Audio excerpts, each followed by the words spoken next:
And since the 1970s, I said a hippie has saved lives, becoming an escape from the realities of gangs and drugs. And that is why one museum is celebrating the community that has served as an alternative to negativity. I just want to break dance right now. Yes. You got to toss to Tim. He is live at the Chicago Hip Hop Heritage Museum, where they honor those who nurture talent and creative energy through dance. Good morning, Tim.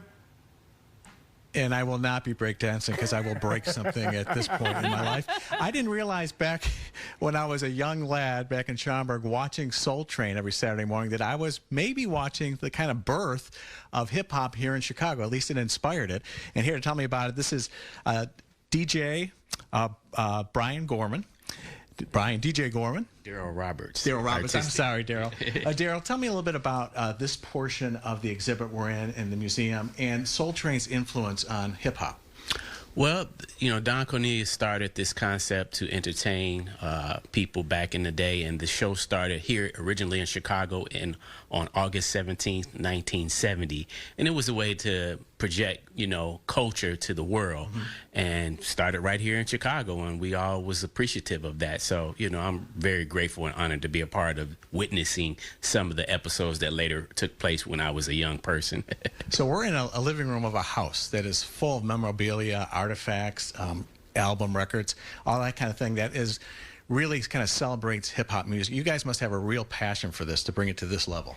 Yes, we do. And as this gallery features here, the dance element of hip-hop culture, with Don starting with Soul Train, you can see, you know, when you look through some of the dances here featured on the wall, these were all street dancers at one time, and some of them went on to be able to perform on the stage with their creative talent. All right, thank you, Daryl. Right, okay, I gotta get this right. Okay, we're gonna come in here and we're gonna kind of look at some more portions of the exhibits here, and each year they have a theme that goes along with the museum, and this year they're celebrating the 50th anniversary of hip-hop. So I'm joined now by Carico, Kingdom Rock Standards, right here. Thank you for joining us this morning.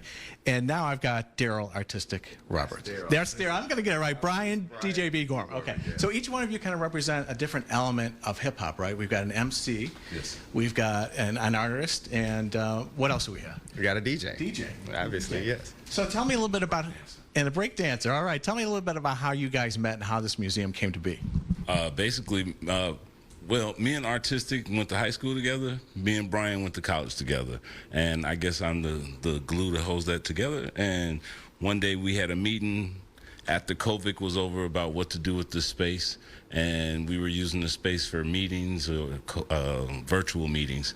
And we decided to have a pop-up to celebrate the 18th year of Chicago Hip Hop Heritage Movement. Hey, tell me a little bit about what's right behind me here, these photographs. These photographs were taken by Raymond Boyd. He's a Chicago photographer. These are all national hip-hop acts that have came to Chicago and performed in Chicago, and Raymond took pictures of them at various different performances. So we thought that we would, for the 50th anniversary, celebrate what the birth of hip-hop is as far as the 50th is concerned, and some of the artists that are kind of tied into that. But we are Chicago, we're Chicago connected, so these are those artists in Chicago. Okay, and this we don't have time to get into, but I don't know if you can answer this succinctly. There's a bit of a rivalry between New York and their hip-hop and their style in Chicago, would you say? Well, basically, the term hip-hop was commercialized by New York, and so they win in that race. But when you actually think about the flow and the history of hip-hop, Pigmeat Markham started here in 1968 when he released with Chess Records, Here Comes the Judge, and that was the first hip-hop song in our record that we know of. So, and that was here. So we should claim it, right? Yes. All right. Well, we will. We'll claim it. Soul Train, right, and along with the Harlem Globetrotters, along with Shabba-Doo, rest in peace to him, who was the ambassador of hip-hop, who took hip-hop to Paris in 1984.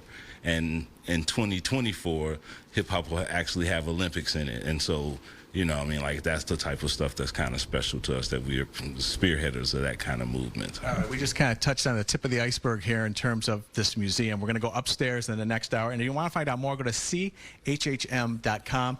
Free to get in, but they encourage donations here. More coming up on Good Day Chicago.